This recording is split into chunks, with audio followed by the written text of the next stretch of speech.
episode of Disturbing Reasons to Be Afraid of the Dark. Yes, I'm wearing the same thing because I did it right after. Yay me. But like I promised, I'm going to start the other story today because like I said, this one's really, really long. So I wanted to go ahead and get it in, if you know what I mean. So that way I recorded it and like the beginning is really, not really dragged out, I want to say, because it's really interesting. It's just nothing really happens in the beginning too much. And I don't know how much I'm going to be able to get in, you know. So I'm going to go ahead and get it started today. And then I'll post it today. And I'll upload it. So please stay tuned. There are probably going to be at least 6 parts to this story, maybe 8. I am not sure yet. So without further ado, let's go and get started. And I already lit my candle. I left it lit because it's getting so far in. The wick is so far in now. It's very hard for me to light. And I guess I could just edit it out. But I burned me last time. And I am not burning me again. But yeah. Let's go ahead and get started. And Jenny wants to say hi. Yes, she's huge. As if most of y'all have been watching my videos since the beginning. Or you'll have me on Instagram or Facebook. She is bigger than a normal puppy. And she's so nice. Even though she bites all the time. She's in Pitbull frenzy this morning. She doesn't want to get down. Go ahead, babe. Go play with your toys. Yeah, Mama gonna finish reading. Yeah, she's crazy. And yes, she's a big baby because I treat her like one. My husband fusses at me for it. No. Sit. Sit. Sit. And she said, she listens very well. Stay. I am trying to train her as much as I can. Okay. This one is called The Abandoned Catacombs in a Nearby Town. She doesn't say where they are, and she will not say. She will explain this in the writing. I have tried to find it. I think I might have found it, but I am still doing my research on it, and when I do find it, I will let y'all know. I love falling into the deep holes of the internet. It's so interesting. Not really. Sometimes it's really creepy, and I get scared, and I go to bed, and I can't sleep because I have to put on my lamp. Don't make fun of me. Okay, let's go ahead and get started. No, ma'am. I still don't know what to think right now. My life is a god dang mess. I'm still pretty traumatized by what I've seen in the past couple of weeks. So I'll just take it from the top. A few weeks ago, I went to a nearby city with my boyfriend on our day off. Most of the youngsters from our town usually go there for fun when they need a place to party or get drunk. My boyfriend and I are more reclusive in that regarded, or at least he is, so I just don't go out that much since he prefers dates like movies at home and pizza, etc. Sorry, Jenny moved the camera. He prefers dates like movies at home and pizza, etc. Come to think of it, I prefer those too, to be honest. Although we sometimes visit this particular city for shopping discounts and sightseeing. It's got some nice castles and museums. This time we decided to go on a more extreme journey. Beneath the city there are some very old catacombs that stretch across a big part of the city. Nothing like the Paris catacombs, mind you, but it's still very easy to get lost since there are a lot of passageways and no signs posted, and the authorities don't give a crap about restricting the area since it's mostly used as a shelter by the homeless. There have never been any cases of people dying there, since the catacombs really aren't that big. But if you were to get lost, let's just say it would take you some time to find your way back out, depending on how deep in you were and if you were lucky enough to find an alternative way out. You're probably wondering where I came from, and the answer is no. I will not mention which city or even country I am talking about. I'm also going to change all the names of the people in this story. I know people like you, and I just know some of you would be fascinated enough by this to see what exactly is down there. Just forget it. Don't try to look it up online because it's not there due to its triviality, so the only way you would know about this would be if you were a local, which I doubt you are, for reasons unexplained. Hell, even some locals there don't know about the catacombs for the most part. This is just a place for drug addicts to gather, and even they don't go deeper than the second tunnel. The normal folk try to stay away from it. This is a very superstitious country, and if you were to brag about something like this or show any kind of fascination, you'll be shunned.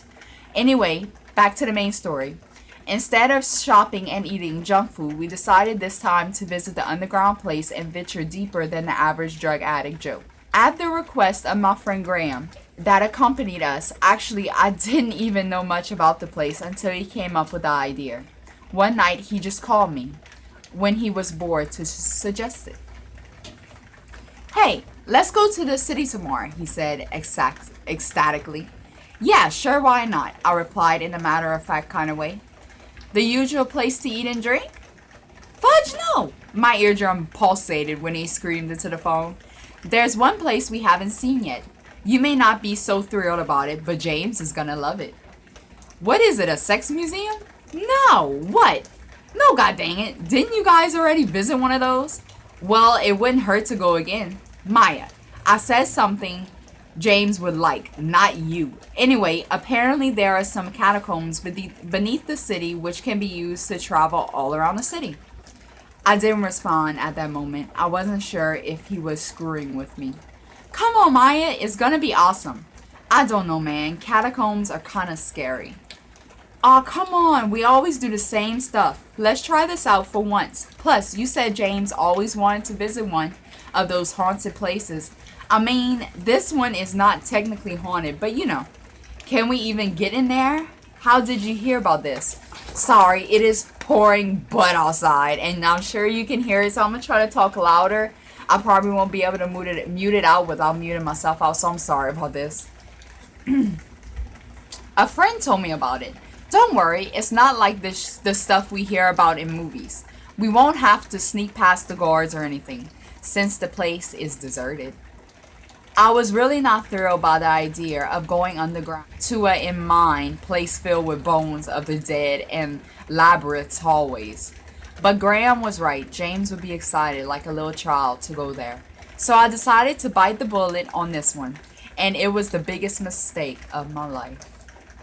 Fine, let's go there, but just this once. I'm not staying long. Awesome! I'll pick you guys up tomorrow after work. I placed the phone next to me on the bed. Hey, James, I called to him. What? I heard his muffled shout from behind the closed bathroom door. Graham wants us to go to the city name tomorrow. Oh, hell, not again. Let's go to some other place instead. We're not going to the same place. Apparently, there's some haunted catacombs beneath the city. Silence. No fudging way, he shouted again, this time louder than before, and right after that, he opened the door and emerged from the bathroom, in a shirt and boxers, and a wide smile across his face. That sounds bad, but we gotta prepare some tools and bring extra batteries. James, if there are ghosts or electronic devices might stop working. We're also going to need to bring a camera. Babe, I really don't think that's gonna be so awesome if we like take pictures and then check them out later and see some weird stuff in the background. At this point, he was sitting next to me in bed, finally shutting up and waiting for my response. I love those little quirks of his, especially when he would get excited over something like a child. As much as I wanted him to grow up, I wouldn't want to let go of that cuteness he had. James, just shut up. If you're going to scare me, I'm not going. Oh, come on, babe. I'm just messing with you. I know you don't like these places, so how come you want to go? I knew he already knew that I did it for him, but I decided to deny it anyway. I just wanted to try out something new. Who knows? Maybe this place has some history, like real history, and not starved to death and suffocated in the catacombs type. Yeah, anyway, let's get some sleep. I've got a client tomorrow at 7 a.m. and you need to go to work too. I wasn't overly concerned about the visit to the catacombs. I thought at best I'd get a jump scare from James once or twice, but that'll be it. Boy, I was wrong, and fudge Graham for suggesting we do this. Fudge me for agreeing to it. Anyway, the next day, Graham picked us up at 18:45, despite saying he would be there by 18. Guy was never on time anyway, but luckily everyone who knew him was already familiar with his habits. So whatever time he would say he'll be ready, you just had to come 30-40 minutes later, at least. Hey, lovelies! He was so ecstatic as ever when he greeted us from the car. What the hell took you so long? James had a short fuse when it comes to waiting for others. You know. He continued explaining why he was late, but I just tuned him out by the time he did. There was always something that stalled him when no one was around. Traffic jams, lost keys, stuck elevators, robber, terrorist attack. Our destination was a 30-minute drive. Our destination was a 30-minute drive anyway. So we talked about the usual stuff, rumors of co-workers dating each other, annoying bosses, feeling tired from work, projects we're working on, etc. The boring stuff. So tell me more about these catacombs. James finally hit Graham with that question as soon as we were done talking small talk. Well, buckle up because this is gonna be awesome. Graham let go of the steering wheel for a moment, spreading his arms to imply how awesome the situation really was. He then continued to make a pause in order to make it more dramatic. It didn't work. From the back seat, I could see James' blank expression while he was staring at Graham. Well, anyway, Graham continued placing his hands back on the steering wheel. Supposedly there are some catacombs we never heard about. It was supposedly built during the 1500s, and no one knows why, but they have been there for a while. Of course they're not used as an attraction because it's a poop hole. But according to the guy that I talked to, they stretch across the whole town. And it's haunted, right? I glanced at his face in the rearview mirror, giving him a judgmental look. Yeah, supposedly, so maybe we'll encounter some creepy stuff. Well, you two can go look for some historical artifacts or whatever. James leaned back into the seat. I'm going ghost hunting. For some strange reason, I started feeling very uneasy as we started getting closer to the city. I couldn't explain it, so I shook it off as paranoia. Soon we arrived and Graham parked literally at the edge of the city in the parking lot, near an abandoned factory. If that's not horror cliche enough for you, I don't know what is. Anyway, Graham led the way. The streets around this area were empty, which was strange even for the city, especially considering the sun was still up. Okay, that's all the time we have for today. I'm gonna go ahead and I'm gonna finish it tomorrow. Like I said, this is a very long story. It's gonna be 8 parts, I believe. I haven't even finished doing it because, as y'all know, if y'all do not know, I copy everything. Like, my book is almost full, but I have another one my husband bought me last week, and I'm almost done with this one. And yeah, Jenny just caused havoc. Story of my life. But anyway, yeah, I do this, so I'm not even copying it yet. So yeah, it's gonna be a while. I'm so sorry if it takes longer, but this is probably gonna stretch out all this week. So make sure you watch every single one in order, because if you don't, you'll be lost and screwballed. But anyway, thank you for watching Disturbing Reasons to Be Afraid of Dark, and remember, stay scared, my Nikki Luz.